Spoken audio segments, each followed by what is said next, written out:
दोस्तों अपन पढ़ेंगे भौतिक विज्ञान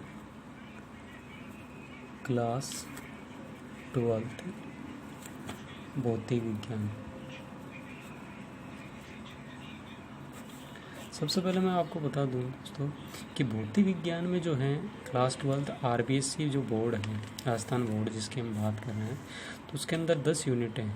कितनी यूनिट है? टोटल 10 यूनिट है और उसमें भी टोटल 17 चैप्टर है। यूनिट कितनी है? यूनिट है 10 हमारे पास। और चैप्टर जो है यानी जो इकाई है वो तो है 10 और चैप्टर हमारे पास है टोटल 17 चैप्टर। अब किसी यूनिट में 4 चैप्टर है, किसी यूनिट में 2 चैप्टर है, किसी में 3 चैप्टर है, किसी में 4 चैप्टर है। इस तरीके से वो अलग अलग नंबर के हैं। तो सबसे पहले हम बात करते हैं यूनिट जो पहली जो इकाई है, पहली यूनिट जो है वो आती है हमारी स्थिर वैद्युतिकी। किसकी बात करते हैं? स्थिर वैद्युतिकी की। स्थिर वैद्युतिकी यूनिट की बात करता हूँ मैं। तो स्थिर वैद्युतिकी जो यूनिट है वो हमारे एग्जाम में आती है 7 नंबर की। कितने नंबर की आती है? 7 नंबर की आती है। अब स्थिर वैद्युतिकी यूनिट 7 नंबर की आती है तो उसमें भी क्या है कि यहाँ पर देखो एक वर्ड आया हमारे पास, स्थिर वैद्युतिकी। स्थिर वैद्युतिकी आगे क्या है? वैद्युतिकी। अब हम जानते हैं कि विद्युत की हमने परिभाषा पढ़ी है कि इलेक्ट्रॉन के प्रवाह की दर को ही हम क्या कहते हैं? विद्युत धारा कहते हैं। लेकिन यहाँ पर स्थिर आ गया तो यहाँ प्रवाह तो नहीं हो रहा है इसका मतलब। तो इसका मतलब क्या है? यहाँ पर क्या होता है? आवेश स्थिर रहता है। आवेश क्या रहता है? स्थिर अवस्था में रहता है।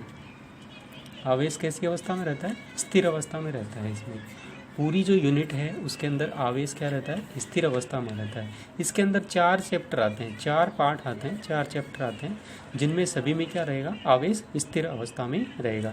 तो एक एक करके हम क्या करते हैं? पढ़ते हैं। तो सबसे पहले हमारी जो फर्स्ट चैप्टर है, चैप्टर फर्स्ट की बात कर लेता हूँ मैं। चैप्टर फर्स्ट जो है वो क्या है? विद्युत आवेश तथा विद्युत क्षेत्र। विद्युत आवेश तथा विद्युत क्षेत्र।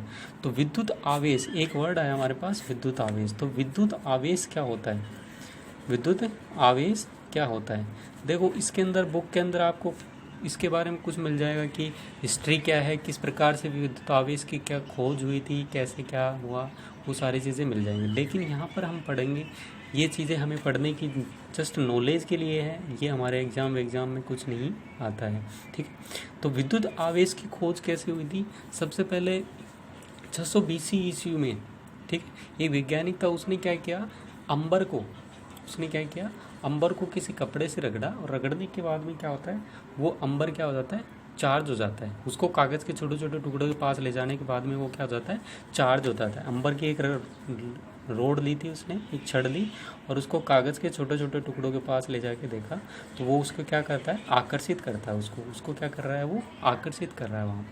तो इसी से क्या हुआ? विद्युत आवेश की खोज हुई। ठीक है। अब हम बात करते हैं विद्युत आवेश होता क्या है। तो विद्युत आवेश की बात करें तो विद्युत आवेश क्या होता है? इसकी कोई परिभाषा नहीं है। इसकी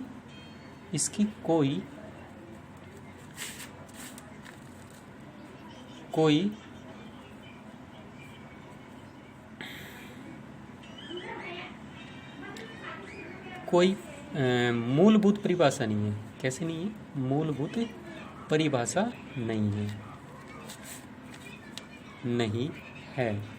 इसकी कोई मूलभूत परिभाषा नहीं है। इसे इलेक्ट्रॉन के आदान प्रदान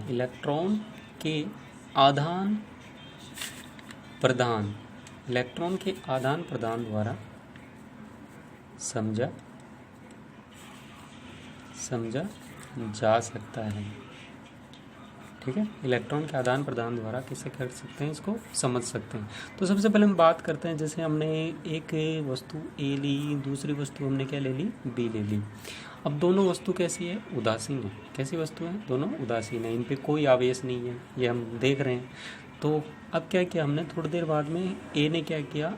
एक इलेक्ट्रॉन किसको दे दिया? बी को दे दिया। तो इस प्रकार इलेक्ट्रॉन देने के बाद में ए पे कैसा आवेश आ गया? +1 आ गया और बी पर कैसा आवेश आ गया? -1। इसका मतलब क्या हो गया? दोनों वस्तुएं कैसे हो गई? आवेशित होगी। तो यहाँ पर दोनों वस्तुओं पर क्या आ गया, विद्युत आवेश आ गया। एक पर +1 आवेश आ गया, दूसरे पर -1 आवेश आ गया। इसका मतलब क्या हुआ। अब हम बात करते हैं आवेश के प्रकार। आवेश के प्रकार, देखो आवेश के प्रकार जो होते हैं 2 प्रकार के होते हैं। आवेश 2 प्रकार के होते हैं। कितने प्रकार के होते हैं, 2 प्रकार के आवेश होते हैं। कितने प्रकार के होते हैं, 2 प्रकार के आवेश होते हैं। तो सबसे पहले हम बात करते हैं, पहला आवेश जो होता है वो कैसा होता है, धनात्मक आवेश। कैसा आवेश होता है, धनात्मक। और दूसरा कैसा होता है, ऋणात्मक। ठीक है, दूसरा आवेश कैसा होता है, ऋणात्मक आवेश। ये दोनों आवेशों के बारे में सबसे पहले बताया था बेंजामिन फ्रैंकलिन ने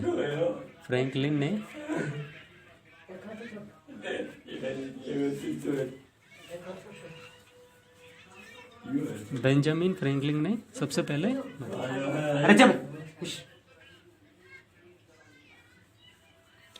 बेंजामिन फ्रैंकलिन ने बताया था। ठीक, तो बेंजामिन फ्रैंकलिन ने एक चीज़ और बताई थी, आवेश कितने प्रकार के होते हैं, 2 प्रकार के होते हैं। ठीक, ये चीज़ बताई।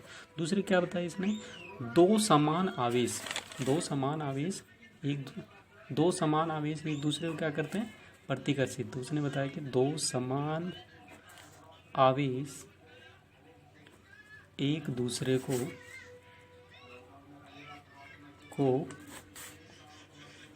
प्रतिकर्षित करते हैं तथा विपरीत आवेश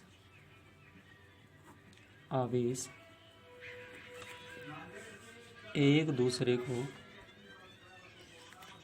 आकर्षित करते हैं।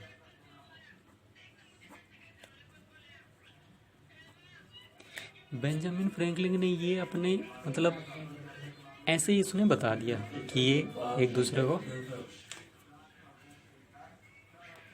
ये ऐसे ही बता दिया, लेकिन बाद में क्या हुआ, ये बात सही निकली। ठीक है, तो यहाँ पर हम बात करते हैं कि आवेश इस तरीके से समान आवेश है, जैसे प्लस आवेश है तो ये दोनों को क्या करते हैं, प्रतिकर्षित। ऐसे माइनस आवेश है, ये दोनों भी क्या करते हैं, प्रतिकर्षित करते हैं।